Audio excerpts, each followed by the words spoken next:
Hey Canada, Peter Management here.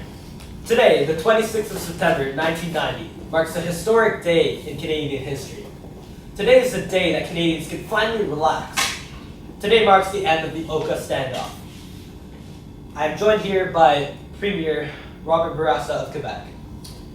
Premier Bourassa, why would you consider today being so historic? Well, over the last 2 months, it has felt as if a bomb has been hanging over Canada's head and the fuse kept getting shorter and shorter. The situation could have ended violently several times. Can you please explain how this tension developed? So the start of the conflict was a proposed expansion of the golf course. The problem with this was it infringed on Mohawk land. The Mohawk people didn't take lightly to this proposal, and along with the Kanawaki and Akwesasne tribes, blockaded the area. Jean Ouellette, the mayor of Oka, called in the provincial police, also known as the SQ.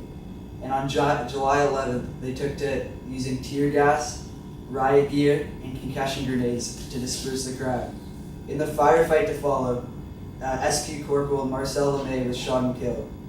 This made hostilities grow even more in Oka. The citizens of Oka took to stoning cars on their way out of the barricade. After seeing the hostilities grow to such point, how could you possibly have fixed the situation? Well, I called on the Canadian military. I requested 2,500 troops to be sent to Oka.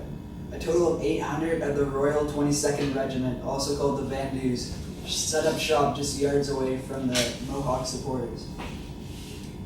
They came to a peace treaty, and the Mohawk supporters decided to unbarricade Mercier Bridge to Montreal. But there is still work to be done.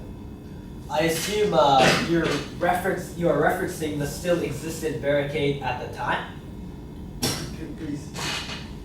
Can we get some water here? We need some water! Oh, something.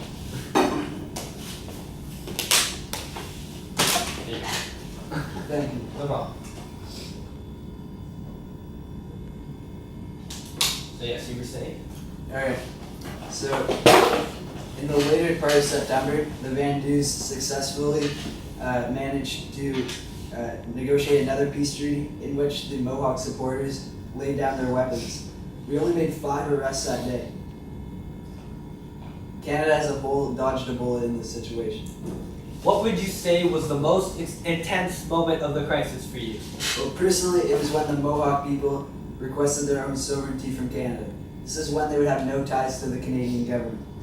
This was frightening to me because other tribes across Canada could also be influenced by this and have their own mini rebellion.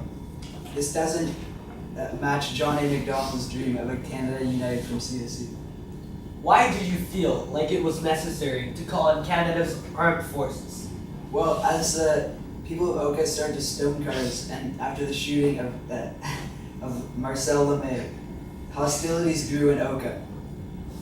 The division between the Aboriginal and non-Aboriginal community grew even larger, and a civil war might have erupted. I couldn't let any more supporters reach the area before we had dealt with the situation. Thank you for sharing your stance on this issue, Premier Bourassa. Now, I will open the floor to questions from the media. John Snow from the Globe and Mail. What long-term effects will the standoff have on Canada as a whole? Okay, long-term effects. Well, if you have a TV, a radio, or you don't live under a rock in Canada, everybody will know about the Oka crisis. This can have both positive and negative effects. The positive side is that next time a large company or the Canadian government tries to build on Mohawk land, the people of Canada will put a stop to it. The negative of the situation is other tribes across Canada may see that this is an opportunity.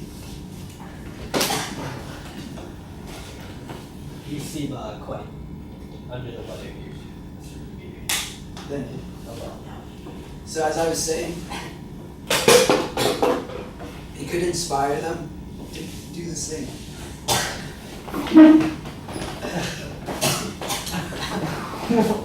Sir, are you okay?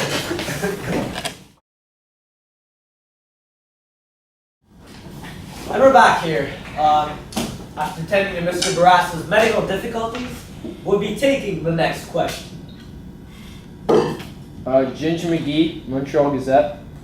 How do you think the Oka crisis will change relations between Aboriginals and non-Aboriginals in Canada? Well, at the moment, that question is difficult to answer. Personally, I feel many Canadians will have empathy towards the Aboriginals and will see them as their equals. However, there will still be a lot of racism because some Canadians will blame the Aboriginals for killing Marcel Lemay. And we'll be taking our last question now. Zach Freeman from the Toronto Star. Premier Bourassa, this standoff has been one of tension. What immediate ramifications will this situation have on Canada? Well, that was a good question. There will be tension within the Aboriginal community as some of the Aboriginals left the barricade and did not stay. This shows us a great divide between the two different sections of the community. Also, there will be tension between Oka and the Mohawk people, as the people of Oka will blame the Mohawks for any inconvenience they had over the past few months. Thank you, Premier Barassa, for shedding some light on this complicated issue. We will all be watching how the situation will unravel. It was my pleasure. That is all the time we have for tonight, Canadians. Tune in again tomorrow, and have a great night.